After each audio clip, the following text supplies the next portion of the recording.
The velocity, positive or negative as it's falling. Negative. It's speeding up and the velocity is negative, so the acceleration has to be the exact same. And that leaves B. Say that again, mister. You said that too fast. If it's speeding up, velocity and acceleration are at the same sign. So as it's falling, velocity is negative, so acceleration is negative. In that case, there's something pulling it down.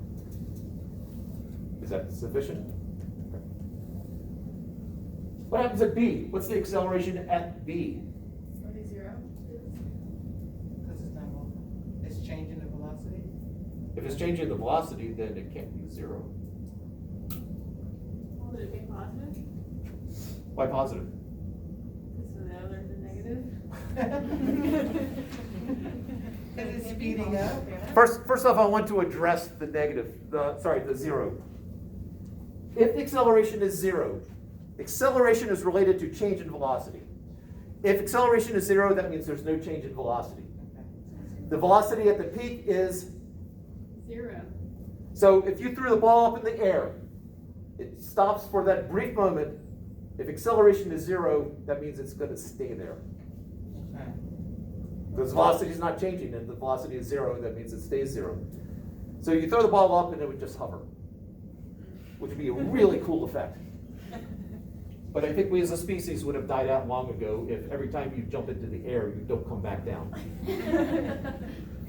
So, acceleration cannot be 0 because the velocity does change. So now we're left with positive or negative. Positive. It can't be positive though, because you said it can't go without a 0 being there. Okay. So it's negative? So that's It's negative. Oh, yeah. Now, here's another way of looking at the exact same thing. I think we think it because when you said it's slowing down, it's in the negative direction. It is, when it's falling, it is in the negative direction.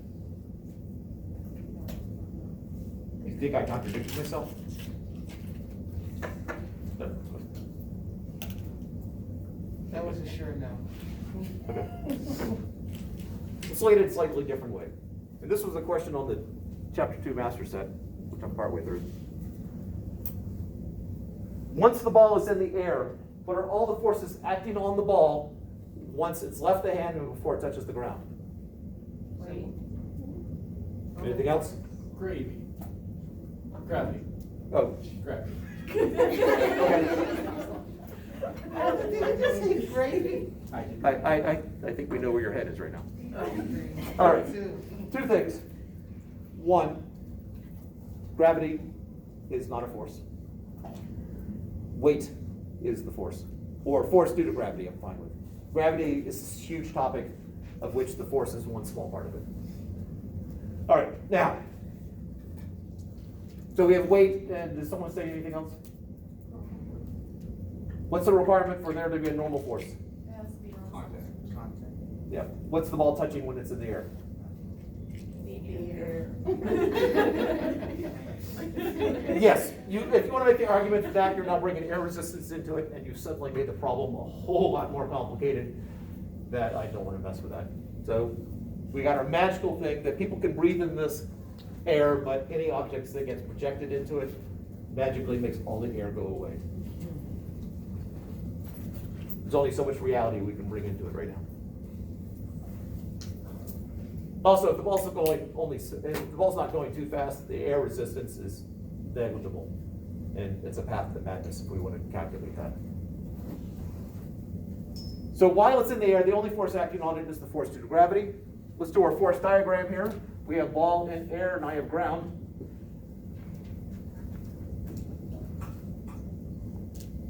So no other, because I didn't mention anything while the ball's in the air. There's no rope or chain. It's not touching anything. And I've ignored air resistance. There's only weight. Which way is weight acting on the ball? That is the only force acting on the ball. It is downwards in the negative direction. Acceleration has to be in the direction of the total force. It's negative the entire time.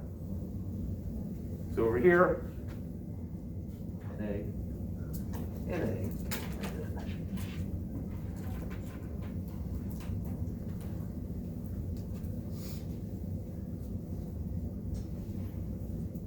questions right now? I do want to point out that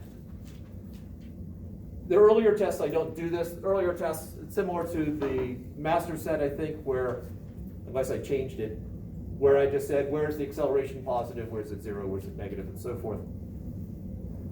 In the test now, if you look, I don't know if I posted later tests. At some point I stopped posting tests just because some students were getting overwhelmed by the fact that there were 10 tests there already. Do you really need 20 whole tests? That I now give, I think, 4 different ways of you to be able to express your answer. You just pick one of them and go with it. So feel free to express it another way. In the PowerPoint that's associated with this, again, I go through a couple different ways of how to express the answer.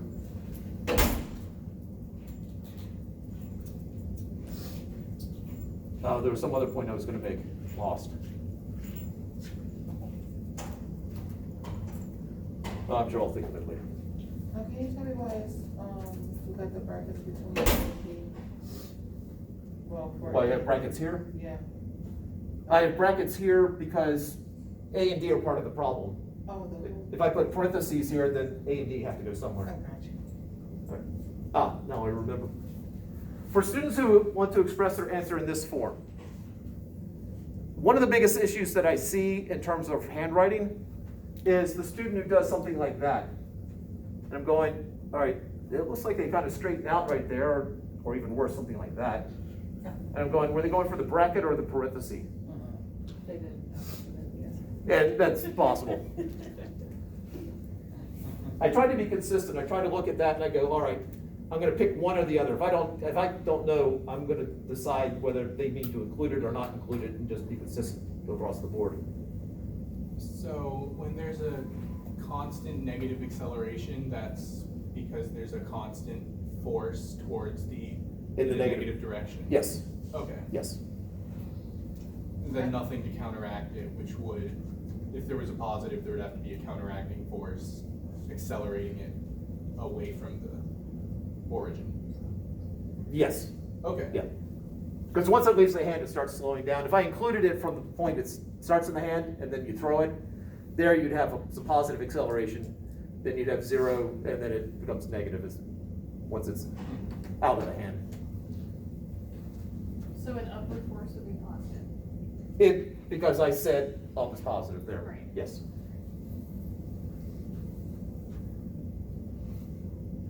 All right. Got a couple minutes here. The one thing that I missed before, I never talked about the scalar analog of acceleration, and this is just part of the joy of physics vocabulary.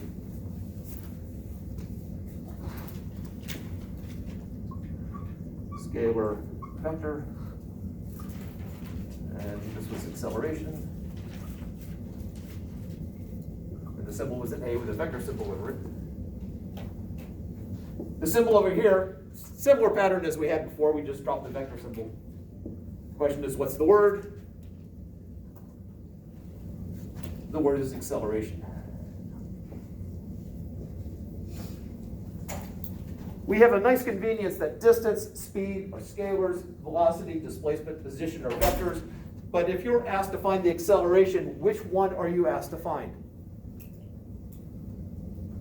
I was less successful about doing this early on. At some point, I think I do it most of the time on a quiz or test. Just ask if you're not sure. But if I ask you to find acceleration, I typically put either that or that after it so you know which one I'm talking about.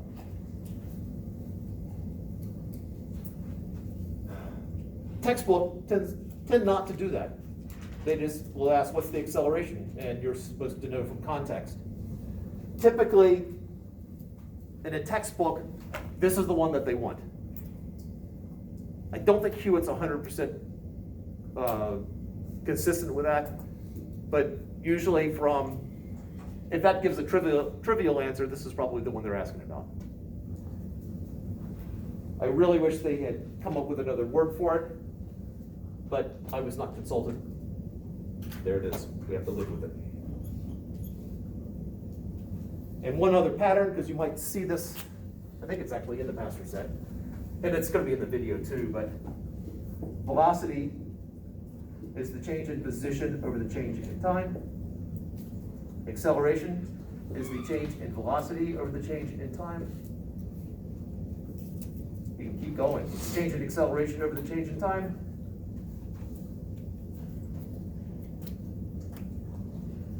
Imagine you're at a stoplight.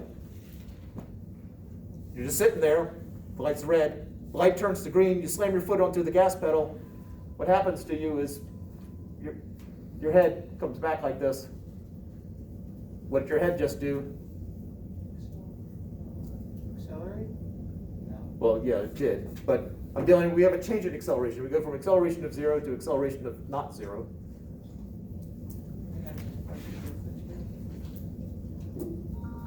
This is jerk. We can keep going, change in jerk over the change in time. So the light changes to green, you slam your foot on the gas pedal to shoot forward, your head jerks backwards, but then you realize the car in front of you has not moved yet. So you slam on the brakes, and so your head does this. So when you hit the gas pedal, when you hit the brake, your head basically snaps. Wouldn't jerk be in meters per second cubed? Yes, it would. So is this next one in meters per second to the fourth? Yes. This is snap.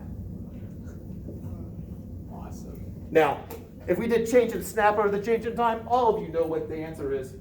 Because if I just said, what comes after the snap? Crackle? Crackle's next. And then, so snap, and then change in snap over change in time is crackle. Change in crackle over change in time is pop. Mister, is we gonna be having this on the test? We hungry here, you talking about Rice Krispies. He's the one who brought up gravy. I was trying to distract you from wanting biscuits and gravy right now, which is what I really want. So anyway, snap, crackle, and pop. Let me just sort of throw in that jerk, snap, crackle, and pop are not internationally accepted yet. Jerk, there are actually 4 terms depending upon where you are in the world for this one. And snap, crackle, and pop, in order to be accepted by the international community, it has to be in a peer refereed journal. In other words, you have to publish it, and you have to have enough other people in that same field to go, yeah, we're good with it. Snap, Crackle, and Pop have been in 2 refereed journal articles. So it's not at the level of internationally accepted yet, but it has made the first step towards international acceptance. It probably will not happen in my lifetime, but it might happen in yours. Pardon? What were the papers about? That I don't remember. I just remember saying, oh, it has been used. I've seen the titles, but it has left me. Brittany, did you have a question? Well, I was just gonna say, do you think it has anything to do with the names? With the what? With the names of them? Do you think the reason why they don't use them is just? That's possible. Like they think it's trivial? I still picture that the other terms came up with a bunch of grad students who were eating cereal one day. Oh, this would work great. How useful are these It- metrics? Typically, it's usually calculus based, what you would end up with is velocity is, that's the shorthand notation for that. If you've had calculus, this is the derivative with respect to time. Acceleration would be x, 2 dots, and then 3 dots and so forth. At some point, you don't want to put dots anymore, and so you can also write d2x dt2, and then this number is basically the number of dots you would have put. And there are a couple other shorthand notations that, We don't need to write that down. though. no, that's just bonus information. So later on, when your kid brings it up, you go, "Pfft, doing that for years." All right, we'll go ahead and take the break. We're gonna do the lab over in the other room, just because it just seems more convenient.